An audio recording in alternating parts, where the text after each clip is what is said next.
नमस्कार दोस्तों, मैं Abhimanyu Singh study and secure channel में आपका स्वागत करता हूं। इस वीडियो में हम लोग राष्ट्रपति के बारे में सभी आर्टिकल्स के साथ पढ़ेंगे। अगर आप इस यूट्यूब फैमिली में नए हैं तो सब्सक्राइब ज़रूर कर दें। तो चलिए टॉपिक पे चलते हैं। प्रेसिडेंट, अनुच्छेद 52 भारत के राष्ट्रपति। अच्छा, पहले हम लोग इन आर्टिकल्स जो लिखे हुए हैं इसका पहले हम लोग एक ओवरव्यू ले लेते हैं, उसके बाद हम लोग पूरे डिटेल्स के साथ पढ़ेंगे। तो आर्टिकल्स 52 कहता है भारत का एक राष्ट्रपति होगा। आर्टिकल 53 कहता है संघ की कार्यपालिका शक्ति। संघ की कार्यपालिका शक्ति है वो राष्ट्रपति में निहित होगा। आर्टिकल 54 कहता है राष्ट्रपति का निर्वाचन। राष्ट्रपति का निर्वाचन कैसे होगा, किस पद्धति पे होगा। आर्टिकल 55 कहता है राष्ट्रपति के निर्वाचन की रीति। आर्टिकल 56 के अनुसार राष्ट्रपति की पदावधि, कार्यकाल, कितने वर्ष की कार्यकाल होता है शपथ के बाद। आर्टिकल 57 पुनर्निर्वाचन। आर्टिकल 58 राष्ट्रपति निर्वाचित होने के लिए योग्यता। आर्टिकल 59 राष्ट्रपति के पद के लिए शर्तें। आर्टिकल 60 राष्ट्रपति द्वारा शपथ ग्रहण। आर्टिकल 61 राष्ट्रपति का महाभियोग चलाने की प्रक्रिया। आर्टिकल 62 राष्ट्रपति की पदावधि राष्ट्रपति की कार्यकाल की समाप्ति से या आकस्मिक मृत्यु से या पद त्याग से या पद से हटाए जाने के कारण खाली पद को भरने के लिए निर्वाचन। तो चलिए हम लोग पूरे डिटेल्स के साथ पढ़ते हैं। भारत का राष्ट्रपति देश का प्रथम नागरिक होता है, ये तो आप लोग को पता ही होगा। भारत का संवैधानिक प्रधान राष्ट्रपति ही होता है। आर्टिकल 52 के अनुसार भारत का एक राष्ट्रपति होगा। आर्टिकल 52 कहता है भारत में एक राष्ट्रपति होगा। आर्टिकल 53 के तहत संघ की समस्त कार्यपालिका शक्ति राष्ट्रपति में निहित होती है। इस शक्ति का प्रयोग राष्ट्रपति खुद, स्वयं या अपने अधीनस्थ अधिकारियों में प्रधानमंत्री एवं मंत्रिमंडल आते हैं के द्वारा करते हैं। आर्टिकल 53 कहता है कि संघ की कार्यपालिका जो मेन हेड होते हैं वो राष्ट्रपति होते हैं, लेकिन वो अपना शक्ति का प्रयोग खुद भी कर सकते हैं और अपने प्रधानमंत्री एवं मंत्रिमंडल के द्वारा भी करा सकते हैं। यहाँ पे आते हैं नोट में, भारत में संसदीय व्यवस्था को अपनाया गया है। भारत में जो व्यवस्था है वो संसदीय व्यवस्था है, इसलिए राष्ट्रपति नाम मात्र की कार्यपालिका होते हैं, जबकि प्रधानमंत्री एवं मंत्रिमंडल वास्तविक कार्यपालिका होते हैं। इस पे हम लोग गौर करेंगे। राष्ट्रपति नाम मात्र की कार्यपालिका के हेड होते हैं, जबकि वास्तविक कार्यपालिका प्रधानमंत्री एवं मंत्रिमंडल होते हैं। 3 सेनाओं का सर्वोच्च सेनापति राष्ट्रपति होते हैं। आर्टिकल 54 के अनुसार राष्ट्रपति का निर्वाचन एक निर्वाचक मंडल द्वारा होता है। निर्वाचक मंडल क्या होता है? निर्वाचक मंडल में संसद में लोकसभा राज्यसभा दोनों आ जाते हैं।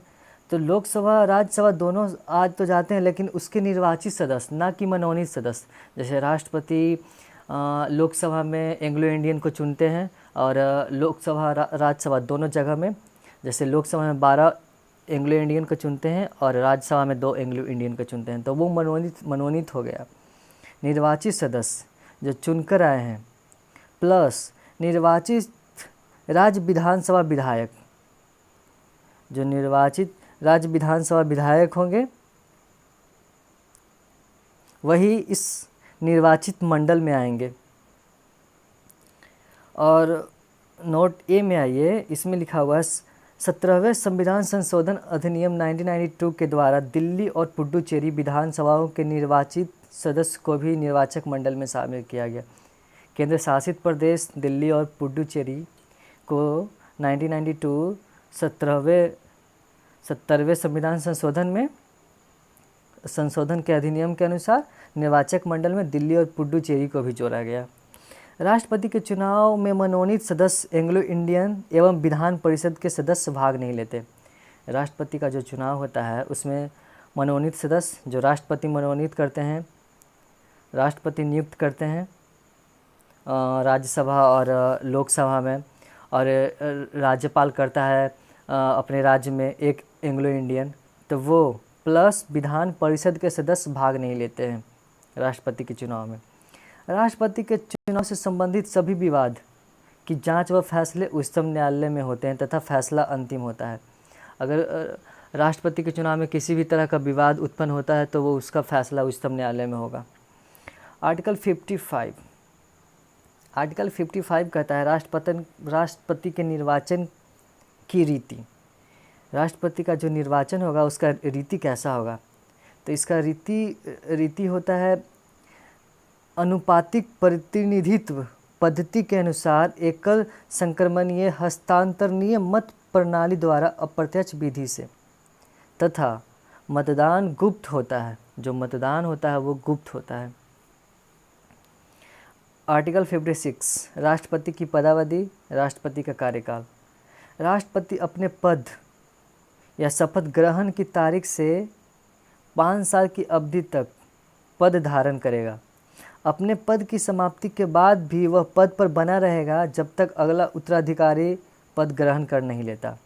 मतलब जब राष्ट्रपति जिस दिन पद ग्रहण करेंगे, शपथ लेंगे, उस दिन से 5 वर्ष तक राष्ट्रपति अपने पद पे बने रहेंगे। आर्टिकल 56(1) का कब कहता है भारत का राष्ट्रपति अपना त्यागपत्र उपराष्ट्रपति को देता है।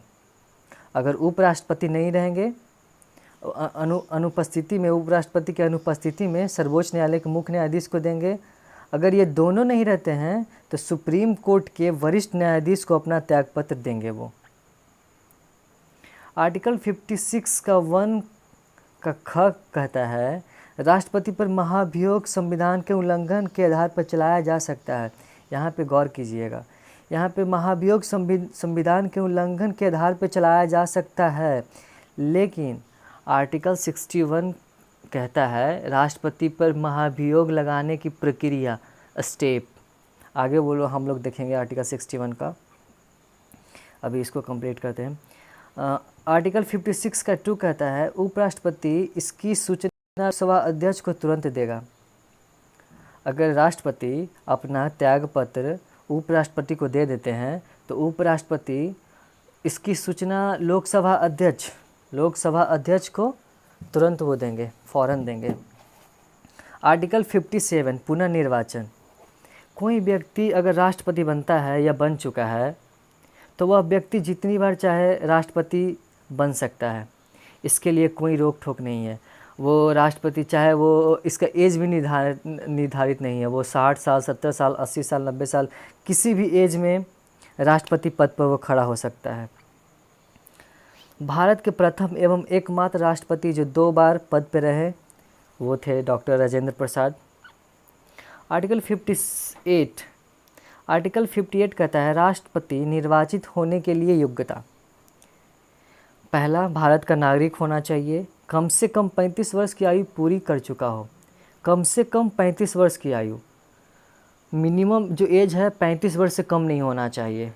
ज़्यादा से ज़्यादा कितना भी एज हो जाए, ज़्यादा से ज़्यादा कितना भी, आप 100 साल जी रहे हैं, 100 साल में भी आप राष्ट्रपति का पद के लिए आप लड़ सकते हैं चुनाव। लोकसभा का सदस्य बनने योग्य हो, लाभ के पद पर न हो। यदि कोई व्यक्ति किसी संघ या राज्य की मंत्रिपरिषद का सदस्य हो तो वह लाभ का पद नहीं माना जाएगा।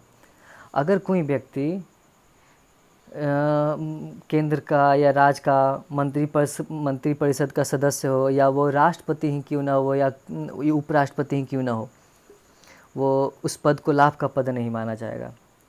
राष्ट्रपति के चुनाव में नामांकन के लिए उम्मीदवार को कम से कम 50 प्रस्तावक एवं 50 अनुमोदक होने चाहिए। जैसे कोई उम्मीदवार राष्ट्रपति पद के लिए खड़ा होता है तो उसको 50 प्रस्तावक होने चाहिए, 50 राज्य से MP MLA होने चाहिए और 50 अनुमोदक होने चाहिए।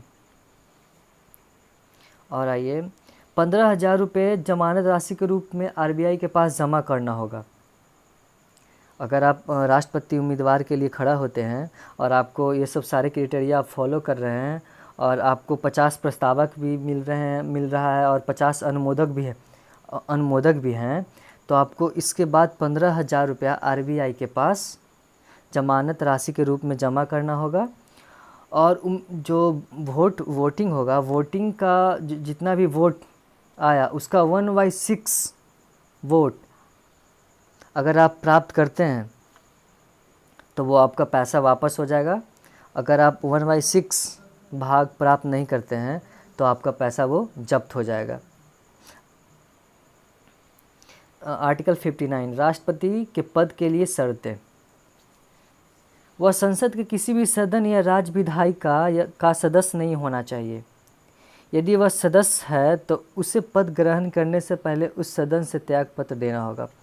मान लिया जाए कोई उम्मीदवार राष्ट्रपति पद के लिए खड़ा होता है, तो राष्ट्रपति का पद खड़ा होने से पहले उसको उस जिस पद पे पहले वो है उस पद को पहले वो त्यागपत्र देना होगा, उसके बाद ही वो राष्ट्रपति पद के लिए खड़ा हो सकता है। राष्ट्रपति अन्य कोई लाभ का पद धारण नहीं करेगा।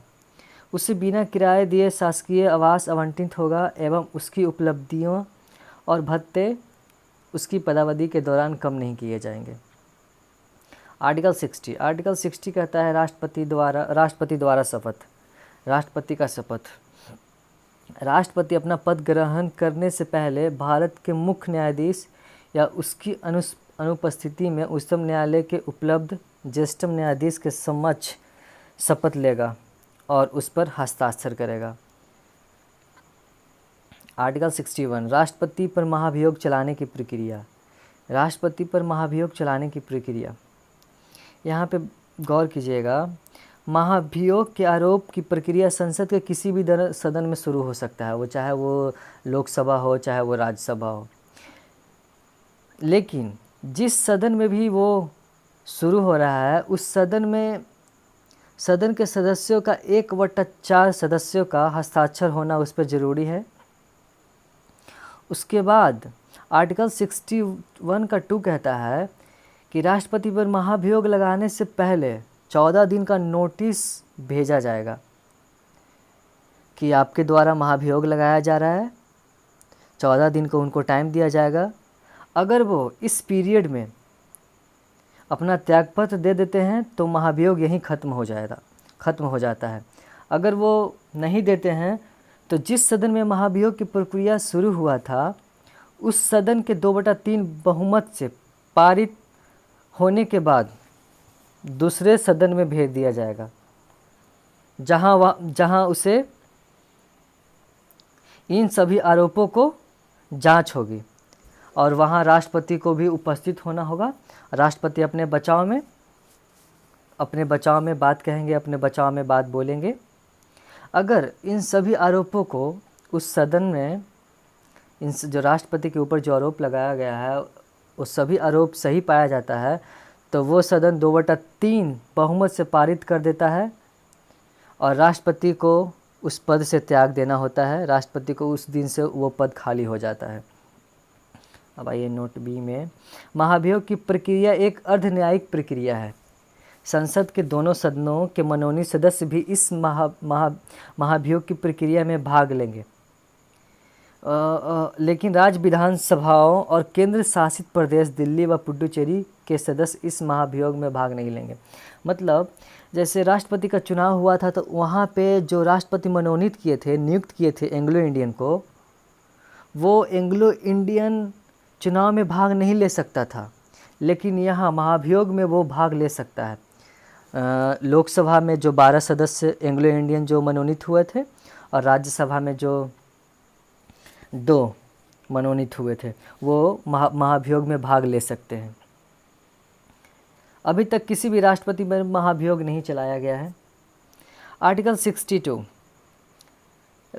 राष्ट्रपति की पदावधि की समाप्ति से मतलब अचानक मृत्यु से या पद त्याग से या पद से हटाए जाने के कारण खाली पद को भरने के लिए निर्वाचन। अगर राष्ट्रपति पद त्याग देते हैं अपना या अचानक से उनकी मृत्यु हो जाती है या पद से हटाए जाते हैं तो उनका पद खाली हो जाता है। तो पद खाली हो जाने से पहले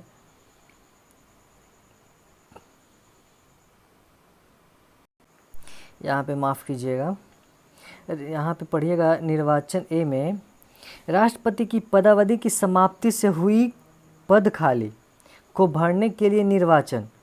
राष्ट्रपति का पद 5 साल का वो उनका कार्यकाल होता है, कार्यकाल की समाप्ति के बाद पद खाली हो जाएगा, तो उनका कार्यकाल समाप्त होने से पहले ही पद वो पूर्ण कर लिया जाएगा। और अगर राष्ट्रपति की अचानक मृत्यु हो जाता है या पद त्याग देते हैं या पद से हटाए जाते हैं, तो जिस दिन से वो पद खाली होता है उस दिन से 6 माह के अंदर किसी भी दशा में पद को भरना होता है, कोई उम्मीदवार को निर्वाचित करना होता है 6 माह के अंदर। अब आइए आर्टिकल 65 पे, राष्ट्रपति की आकस्मिक मृत्यु, पद त्याग या पद से हटाए जाने के कारण उस खाली पद को उपराष्ट्रपति संभालेंगे। आर्टिकल 65 कहता है अगर राष्ट्रपति अचानक से मृत्यु हो जाता है या फिर वो अपना पद त्याग देते हैं या पद से हटाए जाते हैं महाभियोग के दौरान, तो वो पद खाली हो जाने के कारण राष्ट्रपति उनका पद संभालेंगे जब तक नया राष्ट्रपति निर्वाचित नहीं हो जाता। ये राष्ट्रपति का पहला पार्ट 1 था, पार्ट 2 है इसका, पार्ट 2 कल ये अपलोड हो जाएगा। धन्यवाद।